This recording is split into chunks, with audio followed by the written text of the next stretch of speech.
Hi, this is History with me, Dan. In this video, I'm going to talk about a particular drama that captivated passers-by on the streets of Hartford in August of 1899.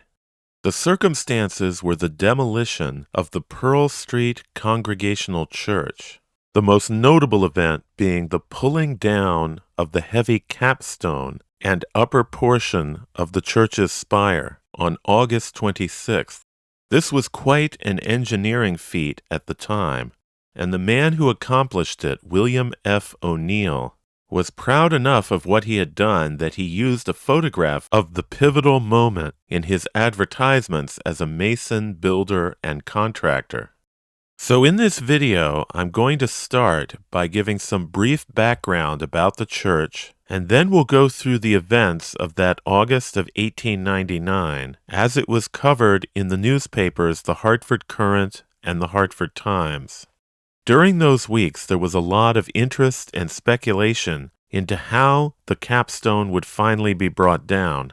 And when it finally was brought down, the event was witnessed by a crowd of thousands. The Pearl Street Congregational Church was built in 1852, and unsurprisingly, it stood on Pearl Street, just a few steps from Main Street. Hartford already had 4 congregational churches on Main Street at the time. The Pearl Street Church joined that number, and its congregants included some of Hartford's most prominent citizens. The church was designed by the noted architect Menard Lefebvre, and it was built by the Hartford builder Noah Wheaton. Wheaton, who was also the builder of the Wadsworth Athenaeum in Hartford, later moved to New York, where he opened a sash and blind shop on Canal Street. In 1857, he bought an old house in the city where he and his family resided until 1896. This house was the famous Gracie Mansion, which in the 20th century became the official residence of the mayors of New York. Wheaton was the house's longest occupant, actually. If you're enjoying this video so far, please hit the like button. I would greatly appreciate it. And if you haven't already done so, please consider subscribing to the channel if you want me to produce more content like this. Also in the description below are links where you can purchase my 2 books, A Guide to Historic Hartford, Connecticut, and Vanished Downtown Hartford. Now back to the story of the Pearl Street Congregational Church steeple. At the time it was constructed, the Hartford Courant described the Pearl Street Congregational Church. Quote, "The entire edifice, including tower and spire, is constructed of Portland stone laid in regular courses. The tower is very beautiful, and the tall spire, rising upon the top, adds completeness to the whole plan. There is no spire in New England that can surpass it in elegance of proportion and finish of workmanship." Unquote. The church had an unusual configuration because of the tight city lot where it was built. Instead of being at one end of the church, the entrance and steeple were located along the side of the church, facing Pearl Street. In 1899, the congregation moved west to Farmington Avenue. They erected a new building across from the Mark Twain House, which was originally called the Farmington Avenue Congregational Church. Later, the congregation merged with the Park Congregational Church, and the Farmington Avenue Church was renamed Emmanuel Congregational Church. The reason the church moved was because the Connecticut Mutual Life Insurance Company, whose headquarters stood just to the east at the corner of Main and Pearl Streets, was planning an expansion. Once the Pearl Street Church had been vacated and demolished, the insurance company filled the space with its westward expansion, a project that also included the raising of the original building's roof to accommodate additional floors. Before all of this could be built, of course, the church had to be taken down. The big challenge was the church's 212-foot-tall tower and spire.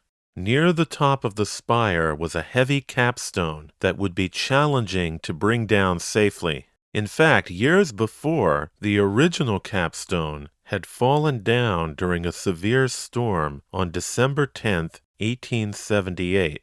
The capstone, and 10 to 12 feet from the summit of the spire, had blown off during a severe southeast gale. Pieces of the spire crashed into the church building, and the capstone was broken into pieces, which ended up lying in the alley just west of the church, alongside the neighboring Phoenix Fire Insurance building. The capstone had eventually been replaced and the spire rebuilt.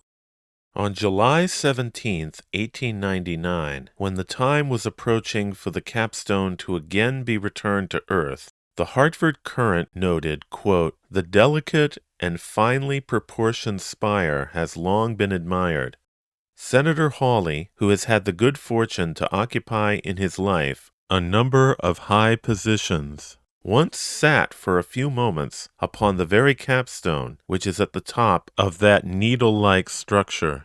It is about 212 feet from the ground, a dizzying height. The general, however, took the precaution to sit on the stone before it was raised to its place on the spire, and when it was lying on the ground. He said he wanted to be able to point to it and say he had sat upon it." Unquote. On August 1st, 1899, the Connecticut Mutual Life Insurance Company received 8 bids for the demolition of the Pearl Street Congregational Church. On Friday, August 4th, the company awarded the contract to William F. O'Neill. 46 years old, O'Neill had been educated at the old St. Patrick's School on Allen Street, and as a builder, he had constructed the new St. Patrick's School on Ann Street. He had learned his trade from the longtime Hartford builder John R. Hills. As the Hartford Times described O'Neill, quote, "His care for the men under him is a personal trait that has given him a strong hold with laborers. He will not let anyone take chances which he will not take himself." Unquote. The Hartford Courant reported on Saturday, August 5th, 1899, the day after O'Neill had been awarded the church contract, quote, "The church will be taken down and removed first, and the ground room thus afforded will give space for putting up necessary staging, engines, and the like, for tearing down and removing the spire." Mr. O'Neill said that the spire is the toughest problem of the contract, but he has the equipment for such work and can take it down all right. "There is the First Baptist Church without a spire," said Mr. O'Neill. "Now if someone would come along with a balloon and lift this spire from here and set it on that church tower, it would be luck for me." Unquote. The First Baptist Church that O'Neill was referring to was located on Main Street, just north of where the G. Fox building stands today. The initial demolition work on the Pearl Street Congregational Church began the following week. On Monday, August 7th, the Hartford Times reported, quote, "The work of tearing down the Pearl Street Church is advancing rapidly. This morning large quantities of the tin was stripped from the roof, and the fence and gates have been removed. The fence has been sold to Katz and Fine for $50. Mr. O'Neill, who has the contract for removing the building, said this morning that he has contracted with Morris Cone for the sale of 300 loads of stone and with Edward Young for 200 loads at $1.35 a load. He reported the sale of the beams, doors, and joists to J.C. Moulton for $70, the inside lumber to R.M. Deming for $60, the flagstones and steps to Samuel Collins and Company for $50. Mr. O'Neill estimated that he had sold about 100 loads of rubbish for 50 cents per load. Mr. O'Neill stated that his bid for removing the church was $1,500. Unquote. A few days later, the Hartford Times reported on Thursday, August 10th, quote, "A series of thundering crashes announced the fall of the remaining pillars of the Pearl Street Church this morning. The lofty posts were pried from their bases and then pushed down by main strength. finding a resting place on the immense pile of litter and debris on the church floor. The noise attracted many pedestrians and was heard for a considerable distance along Main Street. The demolition of the roof was finished Wednesday. Little now remains of the building except the high stone walls and the spire and belfry. There is great curiosity as to the method contractor O'Neill will pursue in taking the spire down. Mr. O'Neill refuses to say how he will accomplish the undertaking. It is understood by some that he will endeavor to withdraw the stones from the inside. When the solution of the problem is given, the anxiety of a number of residents of that section of Pearl Street will be relieved." Unquote. The very next day, the Hartford Courant reported, quote, "The Pearl Street Church is being rapidly demolished by a large force of workmen under contractor O'Neill. The roof has been removed and a large portion of the interior timbers. If fair weather prevails, it is probable that the outer walls of the main portion of the church will be taken down next week. Then will come the hardest part of the work, the removal of the spire, a work which will require considerable care and time. Large crowds gather daily on Pearl Street and watch the progress of demolition." Unquote. By the end of the week, plans were being made for taking down the spire. Over the course of the next 2 weeks, these plans would be changed and the process would become much more complicated. But initially, on Saturday, August 12th, the Hartford Times reported, quote, "Mr. O'Neill, the contractor who has the removal of the Pearl Street Church in charge, has made arrangements for taking down the spire. The operations will be begun this evening, and the dangerous part of the work will be carried out in the nighttime, thereby obviating all peril to the public.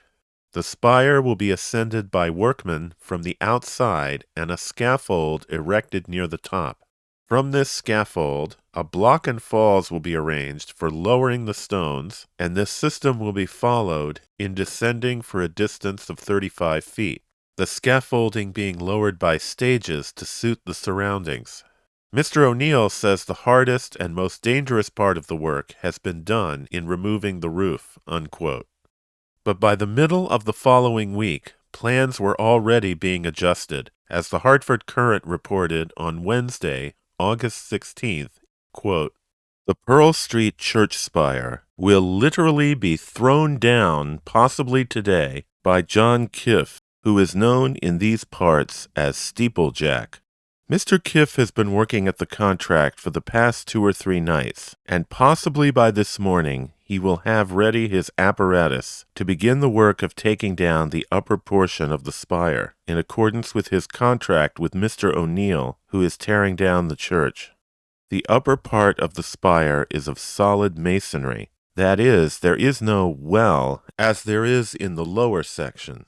This presented a problem in tearing down the structure, as it is impossible to work from the inside. Mr. Kiffe, who is an expert in work on church steeples, a painter by trade, offered to take the upper work down, and he will likely do it in his own style. He has worked himself up on the inside by means of ropes and ladders until he has reached the solid masonry. From the inside he has worked a hole through the masonry on the west side and thrown out a rope, which was hanging from a point about 25 feet from the capstone yesterday.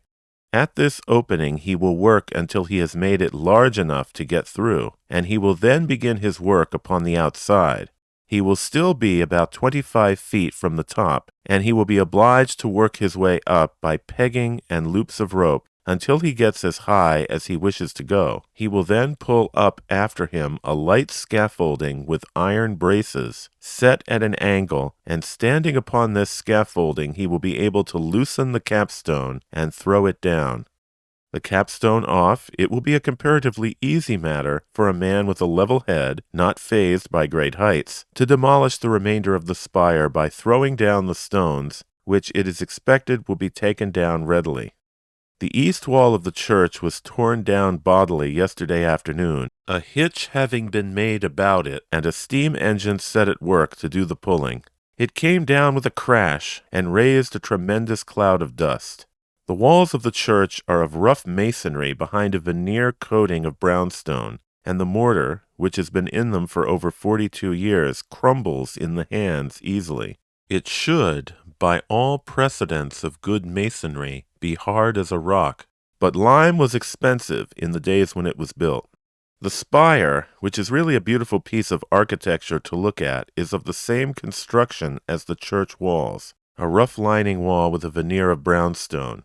The stone is in good condition and for many purposes can be used again. The removal of the church walls reveals the great size of the building lot, showing what a splendid piece of property the Connecticut Mutual Life has acquired by the purchase. One of the well-known members of the church said yesterday afternoon that it was a great pity to have the spire torn down, and that a movement to preserve it by buying a square of the land from the insurance company upon which it stands, he believed, would be successful. It would be more of an ornament to the city than the Keeney Memorial Tower, he said. After the walls had been torn down, and general confusion and noise seemed to reign supreme for a time, a dove, which had had its home in the interior of the spire, came cautiously out upon the coping beneath the upper lattice work, and looked about, trying to fathom what work of destruction was going on. The bird of peace was evidently in a maze, and for the remainder of the afternoon hovered about, scarcely daring to fly away for more than a few feet, lest it should lose the bearings of its resting place." Unquote. By Friday of that second week of demolition, the steeple had not yet been brought down. As the Courant reported on August 18th, quote, "Steeple Jack Kiffe and his assistants worked hard on the Pearl Street Church spire yesterday and last night. A little calculation has caused him to change his plans about pulling over the capstone, as he estimates that it weighs about 600 pounds. He said last night that if the capstone weighed as much as that, it would be necessary to build a platform on one side of the steeple near the top, and it would have to stand a pressure of 1,000 pounds. With this built, the capstone would be lifted by hand and gently dropped below. Mr. Kiffe quit work at 11 o'clock last night. He went up out of sight several times and did some work on the outside of the steeple as high as he could go. He said his principal work was in making stronger some of the rigging that he had put up during the day. He is to make a boatswain's chair and will be able to do considerable when he gets it ready. He allows no one to make this but himself. His work last night attracted a large crowd, and he was easily the biggest man on the street. Mr. Kiffe said that he was afraid to pull the capstone over, as he was afraid it might cause a good deal of damage to the surrounding buildings. Once he had a job in the West and was bothered in getting a rope around the top of the steeple. Finally, he had a white mouse run up to the top with a cord, and to the cord was attached a rope. Then his work was easy. Mr. Kiffe got several hundred feet of new rope last night for his interior work. He does not expect to get his platform ready until tomorrow night. When asked about his hours of work, he said the people in his business worked when they felt like it. Unquote. I should note that as revealed in an article that I'm going to read shortly, the reason that so much work was being done at night instead of during the day was because of the extreme August heat, which made conditions in the enclosed part of the steeple very difficult. That same day, Friday, August 18th, the Hartford Times had an article that really gives a sense of what was going on at street level. The article mentions several downtown notables who shared anecdotes about the steeple. Quote, "A good many people are looking heavenward these days," said old Deacon Hannum of the Fourth Church, as he strolled up Pearl Street Thursday afternoon, having at that moment, with scores of pedestrians and loungers along the way, glanced towards the top of the Pearl Street Church spire. The loungers, by the way, have been generally dispersed, like the lost tribes, since Patrolman Morgan has been assigned to duty in the locality of the church, with specific instructions to keep the crowds out of danger. Deacon Hannum was enjoying a moment's humor out of the situation, but his remark attracted attention anew to the spire that has been the object of so much interest during the past 2 or 3 weeks. As Mr. Joseph Flynn stood at the corner of Main and Pearl Streets during the afternoon waiting for a car to the ball grounds, his attention was also directed towards the Spire. Said the well-known market man, who has spent all his life here and has a fund of interesting information at his tongue's end, the man who put the topmost stone on the spire was an old Irish stonemason, Andrew Connor by name. He was a character in his day and used to live on Lafayette Street. When he had the top stone set in position, he climbed to the top and saluted the crowd 200 feet below him. James B. Whalen of the old 16th Connecticut, who is now connected with the United States Marshal's Office and has a memory worth having concerning events in the city 40 years ago, remembers Andrew Connor and the service which he rendered after the church spire incident. A dozen years afterwards, when he was in the war, Connor was in the 11th Connecticut and was wounded at Cold Harbor, June 1st, 1864. He was a good soldier in the field, deserving credit there as much as he deserved it at home. The work of removing the spire is progressing slowly, and it will be several days yet before the new arrangements for lowering the capstone are completed. The church was built by Noah Wheaton, a Hartford builder of prominence in his day. Mr. Wheaton was a member of the Center Church and was an old-time Whig and Republican. One of his political opponents was Sidney Penny, who was a broker, having his place of business where Major H.P. Hitchcock is now located. Sid Penny was one of the best-known men in Hartford in his time, and was a type of character that would furnish material for a popular novel at the present time. He was as much of a Democrat as the builder Wheaton was a Whig. The church was in process of construction during the Pierce National Campaign. Mr. Wheaton was for General Scott and was not afraid to risk his money on him, notwithstanding the fact that in betting he was liable to shake the foundation of the old Center Church that looked with abhorrence on the practice.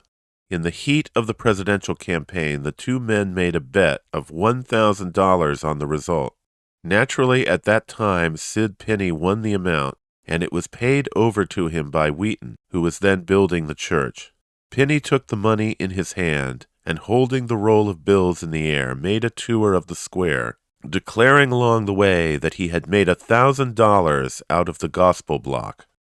Selectman Frederick P. Lepard remembers the incident and narrated the story Thursday afternoon, a moment or two after Deacon Hannum's humorous touch.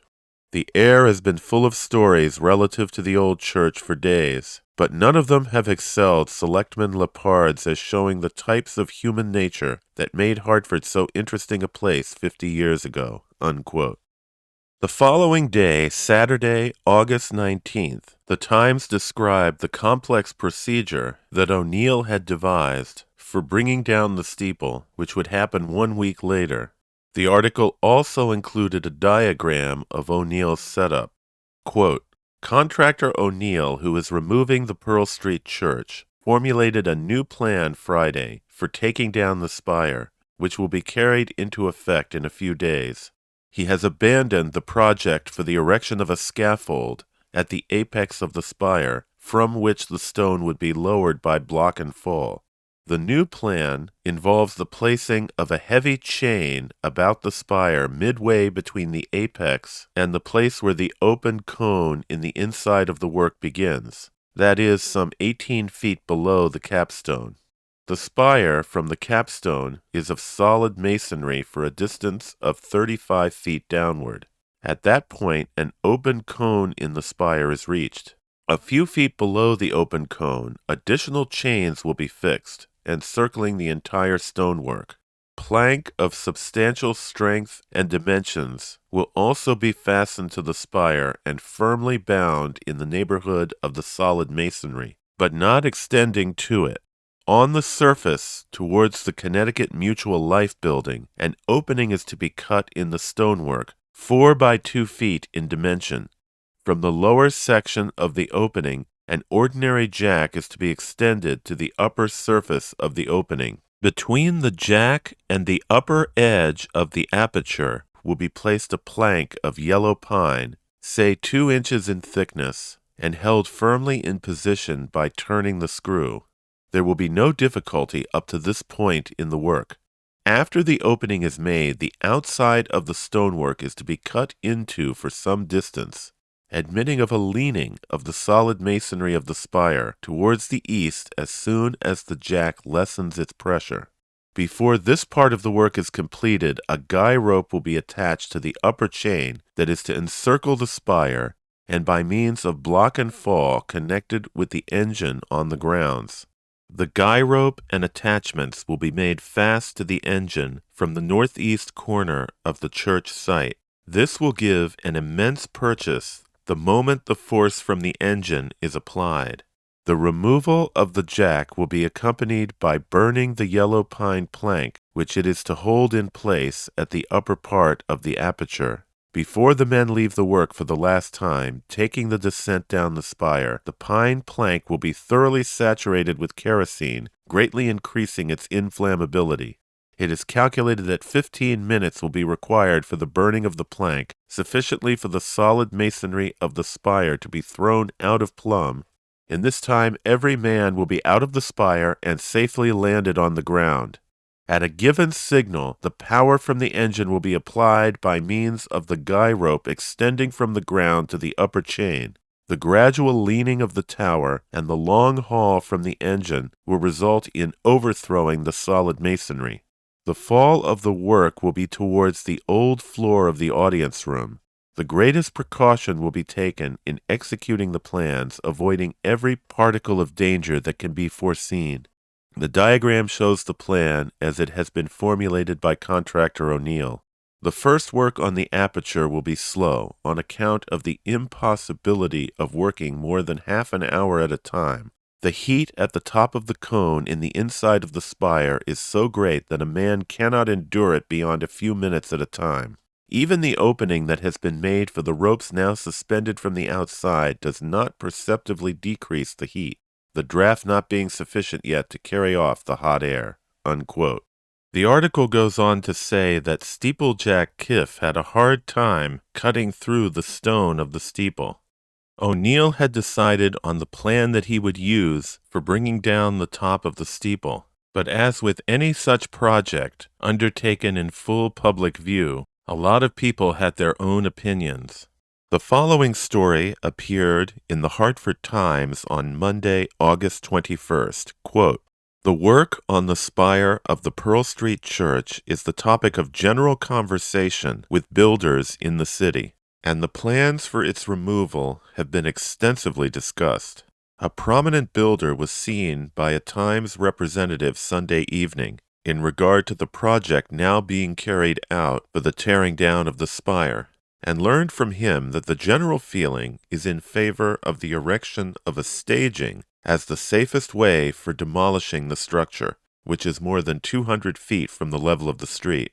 The necessary staging could be put up for $250 as the outside figures, and the timber used for the purpose, which would be worth from 50 to 75 cents on the dollar after the work was completed. There are 200 men in the city who could put up the sort of staging required.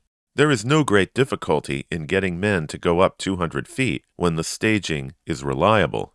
A heavy staging, said the well-known builder, would not be required, as no stones of great weight are to be placed on it in tearing down the spire. The breaking of the stone in descending from so great a height would be unimportant, as they are of no special value. The capstone, which weighs from 500 to 600 pounds, would be the most difficult problem to be attacked. But the stone could be broken up with chisels and hammers and dropped to the ground by piecemeal. With the capstone off, there would be no difficult undertaking down the rest of the distance. When the hollow section of the spire is reached, the stone can be dropped down the inside, obviating all danger. The staging, added the builder, is the safest way in the end. Superintendent Sprague of the street department, who has had a great deal of experience in heavy work, was chatting about the spire Sunday night, and his view was that a staging would be the most feasible and certainly the safest method in tearing down the spire.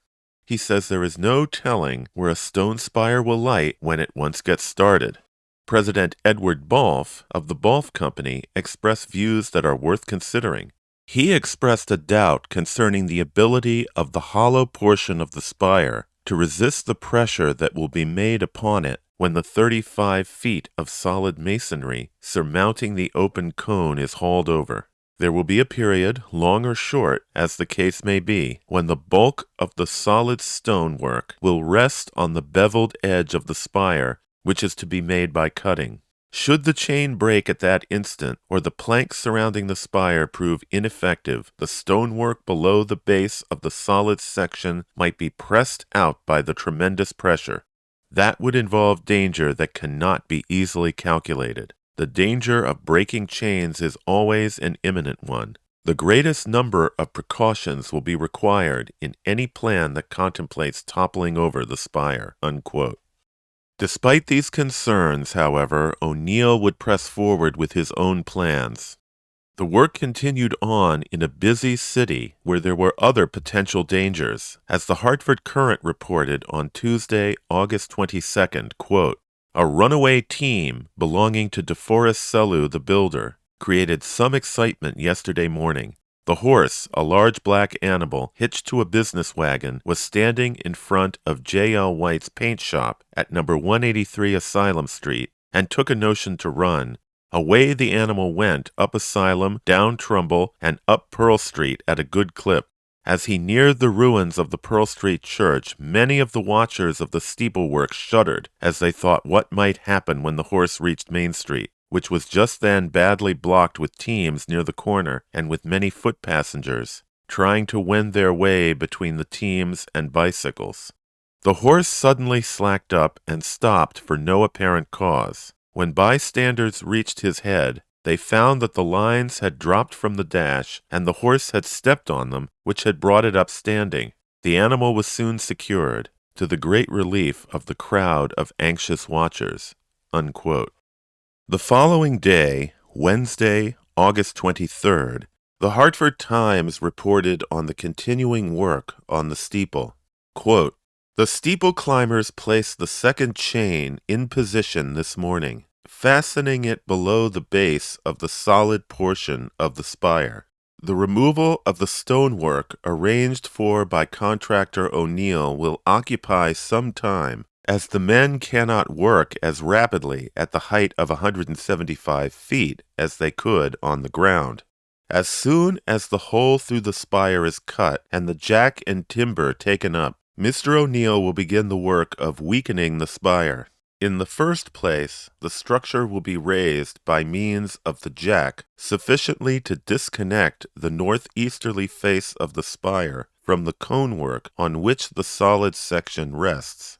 The walls of the spire at the base of the solid masonry are from 18 inches to 2 feet in thickness. After the disconnection has been made by the use of the jack, the work of weakening the surface wall can be carried out without difficulty. It will have to be slow, however, great care being necessitated in carrying out the operation.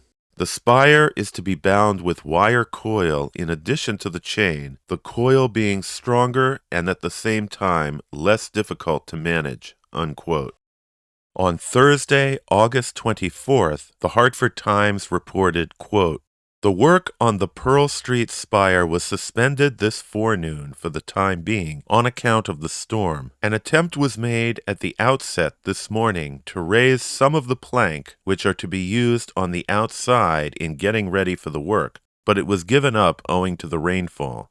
The work of removing the foundations on which the church walls were built is now in progress. It discloses the fact that the original stonework was not more than 3 or 4 feet below the surface. It is looked upon with wonder that the walls years ago were not unsettled by the frosts. When the east wall was pulled down some days ago, Mr. Gustavus S. Perkins, the engineer in the Connecticut Mutual Life Insurance Company's building, was more or less concerned about the results. He was afraid that the stone in the wall might be thrown out as well as towards the church basement by the different pressures. His principal fear was that the stone might break through and damage his boiler. As it was, one heavy stone, weighing perhaps 200 pounds, was thrown from the old wall across the space into the grounds of the State Bank. The distance from the church to the place occupied by the stone that was kicked from the wall is from 25 to 30 feet. It tore off the tiling on the stonework that separates the bank property from the church grounds. Much interest is felt in finding the cornerstone and the box that was placed in it when the stone was laid. It has not been definitely decided at which corner the stone was laid. There seems to be no record concerning the location, and the stone will not be found until the foundations of the spire are demolished. The contents of the box will belong to Mr. O'Neill, the box and the old papers and coins in it going with the edifice." Unquote. On Friday, August 25th, the day before the upper spire was finally taken down, the Times reported, quote, "Contractor William F. O'Neill, who is removing the Pearl Street church spire, is making satisfactory headway with the work. The operations through the day show that the end is not far away, and that the solid section may be displaced in the course of 24 hours. The plank designed to hold the stone in place at the top of the hollow section were put up through the night and firmly fastened to the west surface of the spire. The placing of the rope from the upper chain on the spire to the ground, which is to be used in hauling down the solid section, has occupied attention through the day. The rope is 600 feet in length. It is passed through a pulley at the top and runs to the ground in 2 lines, passing through a double pulley at the northeast corner of the church grounds.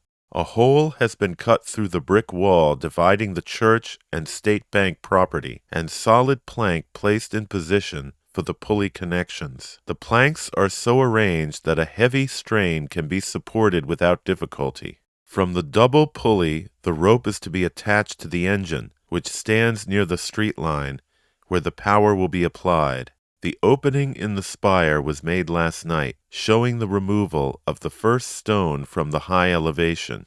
2 men have been at work today at the top of the cone, making the opening large enough for the jack which is to be used. The cutting through is from the inside and has necessarily been slow. Officer Morgan of the police force, who has been doing special duty on Pearl Street through the week, will be away Saturday and Sunday. He is considerably disappointed in view of the fact that there are a good many chances of his not seeing the final touches and the overthrow of the altitudinous object. He has desired to witness the work of demolition, but is afraid that it will be accomplished when he is off duty Saturday." Unquote. On Saturday, August 26, 1899, contractor O'Neill finally realized his goal of bringing down the upper portion of the spire. As reported in the Hartford Times, quote, "The solid section of the Pearl Street church spire was in a demolished condition at 31 minutes past 5 o'clock Saturday afternoon.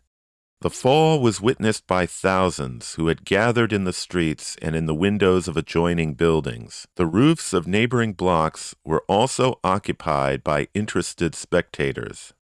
The last resort of contractor O'Neill was dynamite, that being decided on when the efforts to dislodge the jack had proved ineffective. The cartridge of dynamite was placed in the wooden block resting on the jack at 5 o'clock. The fuse connected with the cartridge was trained down the inside of the spire and lighted after the workmen had descended. Thousands watched it burn upward, the interest becoming intense as the block was reached. It was only a moment when the explosion came, shattering the block. The spire perceptibly felt the shock, and in an instant was leaning towards the northeast. The ropes were seen to slacken, and for an instant the mass seemed to hang at right angles with the remaining section of the spire. Then it broke into 3 sections and leaped downward with tremendous force. It was the most complete achievement of contractor O'Neill's idea. The hole had fallen where he had said it would, and not a particle of injury had been done in any direction. The capstone had landed 50 feet from the Connecticut Mutual building. The rush for souvenirs was relentless for the moment.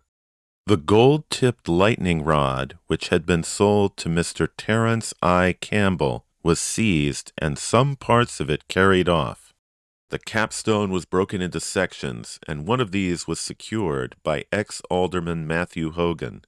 The old legend that a flask of whiskey was in the spire was more than a story of the imagination. The receptacle was found in the debris, and a part of it is in the possession of the ex-alderman, who is the most reliable witness concerning the discovery. During Saturday, the mayor was requested by visitors who were apprehensive of dangerous results by the falling of the spire to order the work discontinued. He replied to them that there had been no complaints lodged with him from adjoining property owners, and that until such complaints had been filed, it would not be his duty, as he regarded the situation, to interfere with the project. The fullest confidence was placed in Mr. O'Neill's judgment, and he was carrying out the work satisfactorily to those most intimately concerned.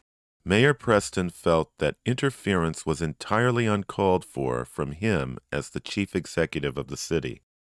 A.L. Foster stepped up to contractor O'Neill just after the spire fell and offered him $5 for the capstone. His offer was accepted, but the stone was broken in pieces, and the way they were carried off for souvenirs showed in an instant that not enough would be left to make a decent appearance on Mr. Foster's lawn, where he expected to place it. Mr. J. E. Hall of this city was the engineer in charge of the steam power through the day Saturday, and was at his post in the last moments with his hands on the lever. Contractor O'Neill has known him for years and felt the fullest confidence in his nerve and courage. Fireman McCarthy was also steadily at his post, showing coolness and determination. The bearings for the dynamite cartridge were made by steeple-climber Kiffe, and the cartridge was placed in position by him. Mr. O'Neill made several tests on Sheldon Street with the dynamite before selecting the amount to be used in exploding the wood. The first and second tests showed that there was too much power in the ordinary pieces, and that less than an inch of the cartridge bar would be sufficient. Probably not more than an ounce of dynamite was finally selected. The nephew of Mr. O'Neill, Mr. James Ryan, was the one who assisted him in cutting through the stonework for the jack. The cable wire that was used at the top of the spire in pulling down the mass came from one of the guys that used to uphold the 85-foot brick chimney of the Johns Pratt Works. Mr. O'Neill took down this chimney 2 years ago and kept the cable wire. It was used Saturday on the spire. Only one strand was broken, that being cut by the falling stones. The work of removing the remaining portion of the spire will be proceeded with immediately. Steeple-climber Kiffe was at the top of the opening through the forenoon, arranging for the removal of the plank. These will be lowered one at a time. That no danger might be encountered in lowering them, each plank was tied by itself, and let down as it was reached in the progress of the work. The windows in the spire were boarded up during the day. The stone will be dropped from the spire, this process being followed until the windows are reached. After that, the walls will be hauled down in the ordinary way." Unquote. A few days later, on Wednesday, August 30th, the Times reported, quote, "The work of demolishing the church on Pearl Street is progressing satisfactorily. The brick wall that divided the audience room from the vestibule has been lowered, and workmen are now engaged on the west stone wall of the church. Contractor O'Neill will have this wall lowered to the windows, the stone being thrown off one by one. When the lower windows are reached, the work will be suspended until the spire is demolished. The wall that is to be left is to serve as a protection against accidents while the tearing down of the spire is continued. There will be no possible chance for accidents with these precautions carried out. Mr. John Kiffe, the steeple climber, who worked on the spire last week, will begin a new enterprise this week in connection with the Colt Memorial. The climb this time will not exceed 125 feet. And will be boys' play in comparison with the ascent of the old Pearl Street spire." Unquote. On September 4th, 1899, the Hartford Courant reported, quote, "While the workmen were engaged in demolishing the west wall of the Pearl Street Church about 9 o'clock Saturday morning, one of them, Dawson Jackson, discovered the cornerstone, which was supposed to be under the spire of the church, In the cornerstone was a copper box 10 inches long, 8 inches wide, and 3 inches in thickness, which contained documents, etc. There was no outward sign to show that it was the cornerstone, but Jackson struck it with his pick, and the hollow sound emitted interested him. Upon investigation, he discovered that it was the cornerstone." Unquote. On October 5, 1899, the Hartford Courant reported that demolition had been completed the following day, 60 days after the contract to demolish the Pearl Street Congregational Church had been awarded to contractor O'Neill. Soon thereafter, the Connecticut Mutual Life Insurance Company built its extension down Pearl Street, occupying the lot where the Pearl Street Congregational Church had once stood. That area today is a 2-story expansion which extends westward from the rear of the building at 777 Main Street, which was erected in the 1960s. If you want to learn more about this corner, check out the video on the right. And if you want to learn more about this area of Pearl Street, check out the video on the left. And thanks for watching.